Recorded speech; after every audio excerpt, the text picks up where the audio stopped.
In English class, everyone badgered Mr. Berkway to finish reading the journal entry that he had begun yesterday, the one about Mrs. Corpse and the body in the garden. But Mr. Berkway did not read any more journals. Instead, he apologized for hurting people's feelings by reading their private thoughts aloud, and then he sent us to the library. There, Ben trailed me for the next half hour. If I look at the fiction section, he was right beside me. If I moved over to examine the magazines, there he was, flipping through one as well. Once his face made contact with my shoulder. He was definitely trying to plant a kiss on me. I knew he was, but there was nothing I could do about it. I could not help it that whenever he aimed his mouth in my direction, my body was already moving away. I needed a little warning. I did try remaining completely still for several consecutive minutes, and during those minutes I detected Ben leaning slightly toward me several times. Each time, however, he drew back as if someone were controlling him by an invisible thread. Across the library, Beth Ann called, "Sal, there's a spider! Oh, Sal, kill it!" When the final bell rang, Phoebe and I were out of school like a shot. At Phoebe's house, we examined the telephone directory. "We've got to hurry," Phoebe said. Before Prudence or my father came home, come ho- before We've got to hurry, Phoebe said, before Prudence or my father come home. There were 6 pickles listed in the directory. We took turns calling. Each time asked for Sergeant Pickle. The first 2 people said we must have the wrong number. The third number we dialed was busy. The fourth number, no answer. The fifth number was answered by a crotchety woman who said, "I don't know any sergeants."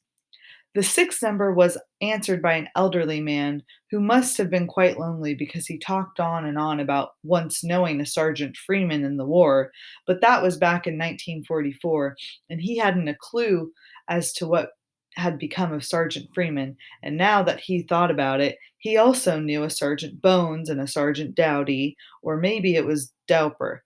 He couldn't quite remember, but no, he did not think he knew a Sergeant Pickle, although it would be nice to know a sergeant with the same last name as his own.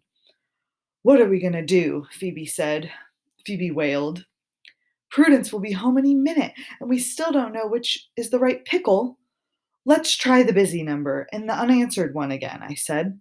The busy number was still busy. The previously unanswered one rang, and just as Phoebe was about to hang up, she heard a voice. "Hello?"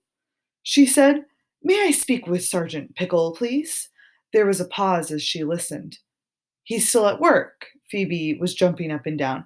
"Thank you," she said, trying to make her voice serious. I'll call later. No message, thank you." "Yes," she said when she hung up. "Yes, yes, yes." She was hugging me half to death.